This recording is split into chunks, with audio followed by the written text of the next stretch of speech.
तब यहाँ काफका और मीना काइजू नंबर 9 के साथ लड़ने के लिए तैयार हो जाते हैं और सभी लोग दिल थाम के उनकी लड़ाई को देखने लगते हैं। तब काइजू नंबर 9 उनके ऊपर हमला करना स्टार्ट कर देता है, पर काफका उसके हमलों से बचकर उसकी तरफ बढ़ने लगता है। मीना, मेरे पास अभी भी ऐसी 2 टेक्निक्स बची हैं जिनके बारे में इसे नहीं पता है, तो इसलिए अगर मैं उनकी मदद से इसके कोर को उड़ा पाया तो हम जीत जाएंगे, नहीं तो हमारी ये आखिरी उम्मीद भी खो जाएगी। मैं समझ गई, तो इसलिए मैं इसके ऊपर फायर करके तुम्हें कवर प्रोवाइड करूंगी और इसकी शील्ड को भी उड़ा दूंगी। तो इसलिए जाओ काफका और अपनी पूरी ताकत से इसके कोर के ऊपर हमला कर दो। तब काफका काइजू नंबर 9 को एक जोरदार मुक्का मारता है, जिसे काइजू नंबर 9 अपने मुक्के से रोक लेता है और काफका के ऊपर हमला करने लगता है। पर मीना उसके उस हमले वाले हाथ को उड़ा देती है और फिर से उसके ऊपर हमला करने लगती है। पर तभी काइजू नंबर 9 मीना के ऊपर हमला कर देता है, जिससे कि काफका को काइजू नंबर 9 के ऊपर हमला करने का मौका मिल जाता है। पर काफका के हमले से सिर्फ काइजू नंबर 9 की स्किन नहीं उखड़ती है और वो फिर से अपने लेजर से काफका के ऊपर हमला कर देता है। पर मीना काइजू नंबर 9 के ऊपर हमला करके उसे बचा लेती है।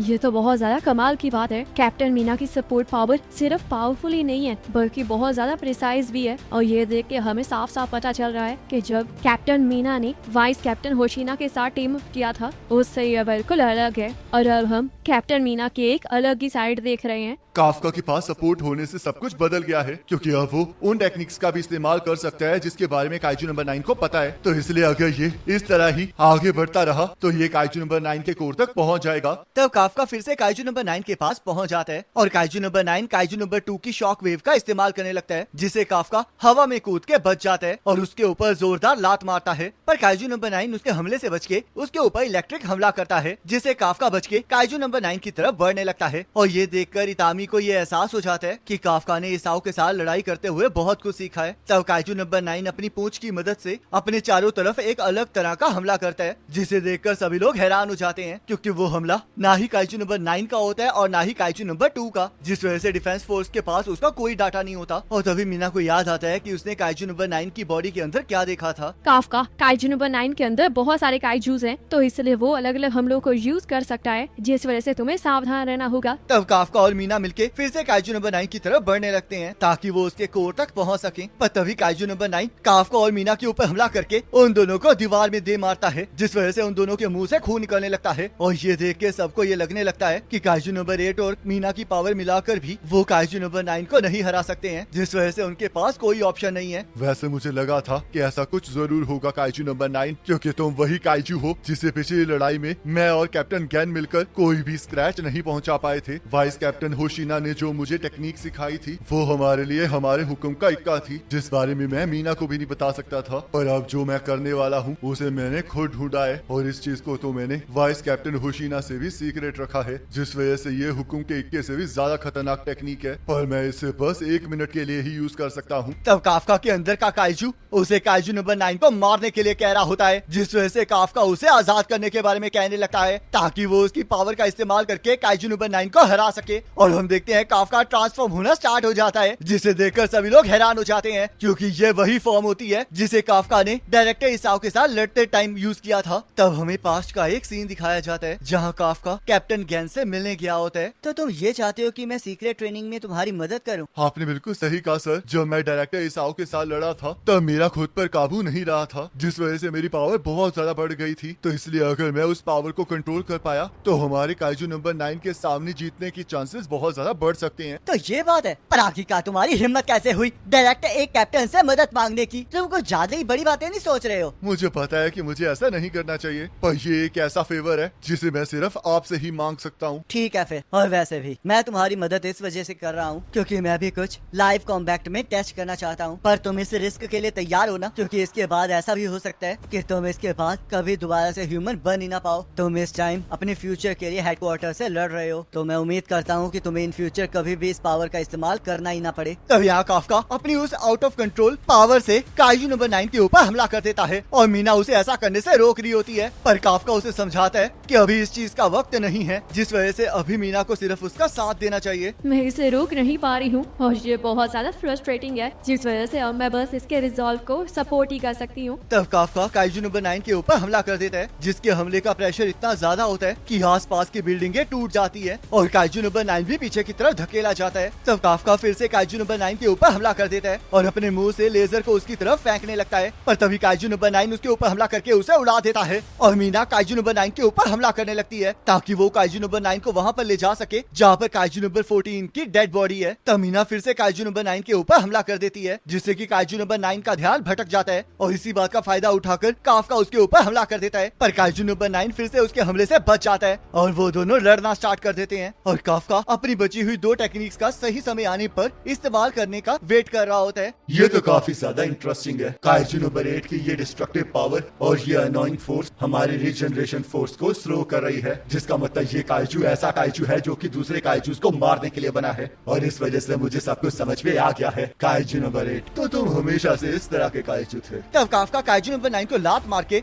वहाँ पर पहुँचा देता है जहाँ पर काइजू नंबर 14 की डेड बॉडी होती है और काफका को अपनी पावर यूज करते हुए 40 सेकंड हो चुके होते हैं। तब काइजू नंबर 14 की डेड बॉडी देखकर काइजू नंबर 9 को भी समझ में आ जाता है कि उसे वहाँ पर क्यों लाया गया है और तभी काफका काइजू नंबर 9 पर उसी टेक्निक से हमला कर देता है जिसे वो छुपा रहा होता है और उस पर हमला करने के बाद मीना को काइजू नंबर 9 के ऊपर हमला करने के लिए कहता है, क्योंकि अब मीना के पास उसका मेन हथियार आ चुका होता है जो कि काइजू नंबर 9 की एंट्री के बाद वहीं गिर गया होता है और उसके अंदर अभी एक मैगजीन बची हुई होती है। तब मीना अपनी फुल पावर से काइजू नंबर 9 के ऊपर हमला कर देती है और काइजू नंबर 9 अपनी शील्ड से अपने आप को बचाने लगता है, पर मीना की गन शॉट से उसकी शील्ड टूट जाती है जिससे कि उसका कोर एक्सपोज हो जाता है। तो ये बात है, मीना की गन फायर मेरी शील्ड को तोड़ने के लिए थी ताकि काइजू नंबर 8 अपने बचे हुए मूव से मेरे कोर को डिस्ट्रॉय कर सके। सच में ये तो काफी अच्छा प्लान था, पर फिर भी तुम लोग मेरे कोर को नहीं उड़ा पाओगे। तब काइजू नंबर 9 फिर से अपने कोर के ऊपर एक शील्ड बना लेता है जिसे देखकर काफका हैरान हो जाता है और काइजू नंबर 9 को पूरा यकीन होता है कि काफका अपने हमले से उस शील्ड को नहीं तोड़ पाएगा, जिस वजह से वो जीत गया है। तब काफका भी सोचने लगता है कि क्या वो अपने मुक्के से काइजू नंबर 9 की शील्ड को तोड़ सकता है, पर हम देखते हैं उसके पास कोई और चारा नहीं होता, जिस वजह से वो अपनी पूरी ताकत से उसकी तरफ बढ़ने लगता है। पर तभी अचानक से काइजू नंबर 2 के ऊपर से काइजू नंबर 9 का कंट्रोल हटने लगता है, जिस वजह से वो खुद हैरान हो जाता है और हम देखते हैं ये सब कुछ डायरेक्टर इसाओ की वजह से हो रहा होता है, क्योंकि अभी भी उनके पास अपनी अवेयरनेस बाकी होती है, जिस वजह से वो अपनी पूरी ताकत लगा के काइजू नंबर 9 को पकड़ लेते हैं और काइजू नंबर 9 के कोर के ऊपर की शील्ड टूट जाती है। तब काफका को काइजू नंबर 9 के अंदर डायरेक्टर इसाओ दिखाई देते हैं और वो बिना रुके काइजू नंबर 9 की तरफ बढ़ने लगता है, जिस वजह से काइजू नंबर 9 अपनी बॉडी को ट्रांसफॉर्म करके काफका के ऊपर हमला करने लगता है, पर मीना अपने वेपन से उसके ट्रांसफॉर्म हुए हिस्सों को उड़ा देती है, जिस वजह से काफका को काइजू नंबर 9 के कोर पर डायरेक्ट हिट करने का मौका मिल जाता है और वो उसके करीब पहुंच के अपनी पूरी ताकत से उसके ऊपर हमला कर देता है। आखिरकार कितनी बार तुम ह्यूमंस मेरी एक्सपेक्टेशंस को सरपास करोगे। तब काफका काइजू नंबर 9 के कोर को तोड़ने में कामयाब हो जाता है और उसके हमले के प्रेशर से पीछे वाला मलबा उड़ने लगता है। तब वो ऑपरेटर भी सबको बताता है कि काइजू नंबर 9 का कोर बहुत ज्यादा डैमेज हो चुका है और काफका सोचने लगता है कि क्या ये अंत है। काइजू नंबर 8, चलो थोड़ी सी बातचीत की जाए। तब हम देखते हैं काफका एक बैटल फील्ड में पहुंच जाता है जहां पर उसे कुछ समझ नहीं आ रहा होता और वो सोचने लगता है कि क्या वो काइजू नंबर 9 के अंदर है। तब काफका को वहाँ पर एक मास्क दिखाई देता है जो कि उसे काफी ज्यादा फेमिलियर लग रहा होता है, पर तभी काइजू नंबर 9 वहाँ पर आ जाता है, जिस वजह से काफका फिर से उसके साथ लड़ने के लिए तैयार हो जाता है। जब तुम पहली बार मेरे सामने आए थे तब मुझे लगा था कि शायद ये बस एक कोइंसिडेंस है, पर जब मुझे एहसास हुआ कि तुम्हारे अंदर क्या है तो मुझे समझ में आया कि हमारी तकदीरें तो बहुत टाइम पहले से जुड़ी हुई हैं। आखिरकार तुम क्या कह रहे हो? क्या तुम्हें ये जगह बहुत ज्यादा सिमिलर नहीं लग रही है? मुझे कुछ समझ नहीं आ रहा है। लगता है तुम दोनों अच्छे से लिंक नहीं हो, जिस वजह से तुम्हें ये समझ नहीं आ रहा है, पर मुझे यकीन नहीं आ रहा कि डीपली लिंक ना होने के बावजूद भी तुम इतनी पावर को बाहर निकाल सकते हो। लगता है उस टाइम का तुम्हारा गुस्सा कुछ ज्यादा इंटेंस था। आखिरकार तुम ये क्या बकवास बातें कर रहे हो? तुम्हें देखकर लग रहा है कि मैंने तुम्हें नहीं हराया है, तो इसलिए मुझे फिर से तुम्हारे ऊपर हमला करना चाहिए। ऐसी बात नहीं है, तुम जीत चुके हो और बहुत जल्दी मैं गायब भी हो जाऊंगा। तुमने और मैंने लड़ाई की है और तुम जीत चुके हो, काफका हिबिनो, और मुझे सच में इसमें बहुत ज्यादा मजा आया। तुम ह्यूमंस ने एक एक करके मेरी एक्सपेक्टेशंस को सरपास कर दिया है और मेरे हर एक प्लान को क्रश कर दिया है। मैं हमेशा से तुम लोगों के बारे में बहुत कुछ जानना चाहता था, जिस वजह से मैंने तुम लोगों के ऊपर रिसर्च की और ह्यूमंस के करीब आना चाहा,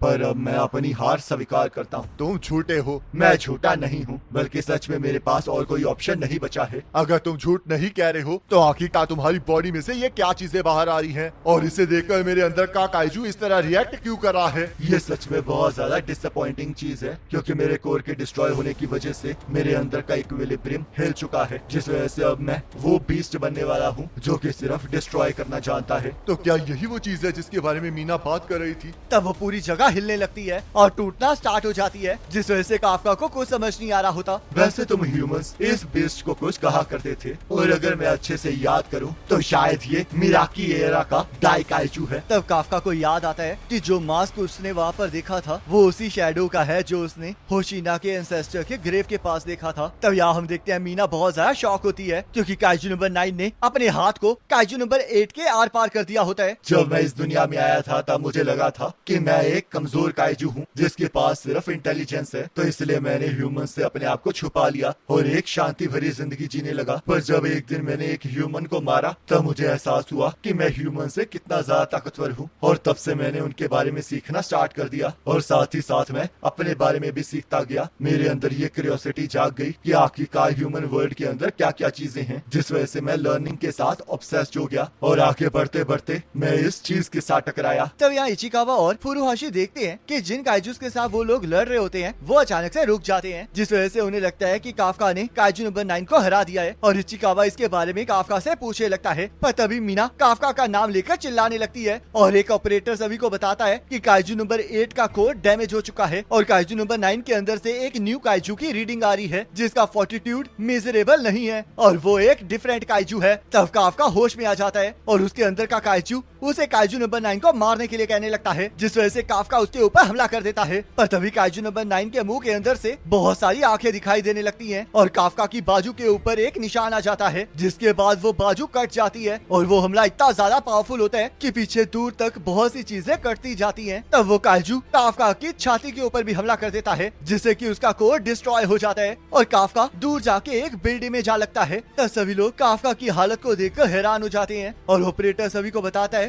कि काइजू नंबर 8 के वाइटल्स डिटेक्ट नहीं हो रहे हैं, जिस वजह से सबको एहसास हो जाता है कि काइजू नंबर 8 अब नहीं रहा। तब मीना अपनी गन की एमो को वहाँ पर बुलाने लगती है ताकि वो काइजू नंबर 9 के रीजनरेट करने से पहले उसे पूरी तरह उड़ा दे, जिस वजह से ऑपरेटर मीना के पास एमो को भेज देता है। पर तभी काइजू नंबर 9 मीना के वेपन को बीच में से काट देता है और उसकी फोर्स से मीना दूर जाकर गिरती है। तब काइजू नंबर 9 एक न्यू लाइफ फोर्स के साथ दोबारा से रीजनरेट हो जाता है। कोई चाहे जितना मर्जी ताकतवर क्यों ना हो और कोई चाहे किसी और एरा का क्यों ना हो, पर फिर भी वो इस जगह से बच के नहीं भाग सकता है। तब हम देखते हैं मीना की बॉडी के ऊपर भी वो चीज लिखी हुई आ जाती है जिससे कि उस काइजू ने काफका को बीच में से चीर दिया था। और इसी के साथ ये पार्ट कंप्लीट हो जाता है। अब नेक्स्ट पार्ट का लिंक आपके स्क्रीन पर आ रहा होगा, उस पर क्लिक करके अगले पार्ट को देख सकते हैं।